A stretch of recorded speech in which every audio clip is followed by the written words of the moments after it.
පතුරා මුළු ලෝකේ ඔපලා චන්ද්‍රා හිමින් නැගී ලොව මීර නොබලා රසසීන පෙනිලා මගේ මැනික සුවසේ නිදී.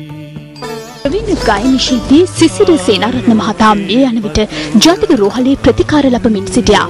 ඔහු මිය යන විට පසු වූයේ 79 වන වියේ. හලාවතදී උපන් සිසිර සේනාරත්නයන් හලාවත ශාන්ත මරියා විද්‍යාලයෙන් සහ මරදානේ මධ්‍ය විද්‍යාලයෙන් අධ්‍යාපනය ලැබුවා. ගුවන් විදුලියෙන් ගායනයට පිවිසි සිසිර සේනාරත්නයන් චිත්‍රපට පසුබිම් ගායනයට එක් වූයේ පොඩි පුතා චිත්‍රපටයෙන්. රේඛාව චිත්‍රපටයේ පසුබිම් ගායනයට එක් වූ ඉන්ද්‍රාණි විජේපණ්ඩාර හඳුනා ගන්නා ඔහු 1956 මැයි මාස 31 වෙනිදා ඇය සමග යුග දිවියට ලැබුණා.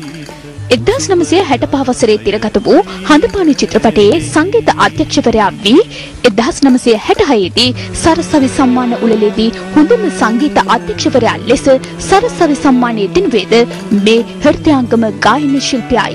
දේහය පිළිබඳ අවසන් කටයුතු ලබන සෙනසුරාදා කලාභවනට වැගෙන යාමෙන් අනතුරුව බොරැල්ල පුතු සුසාන භූමියේදී සිදු කිරීමට නියමිතයි.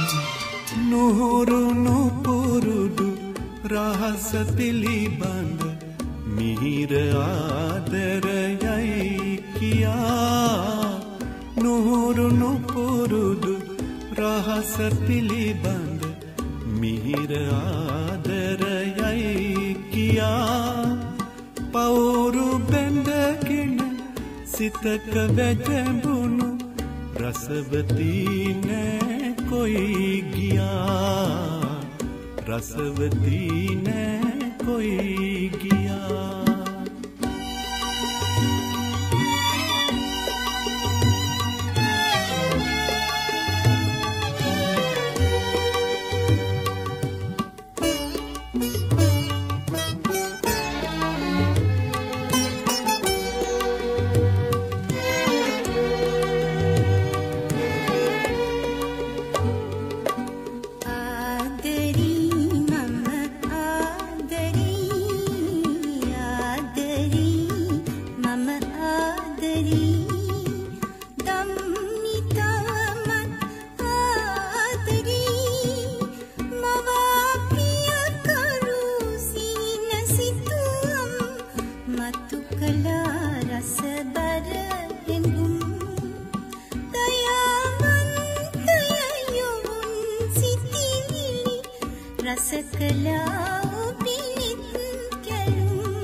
तवमत आदरे आदरे मम आदरे सुगत तवमत आदरे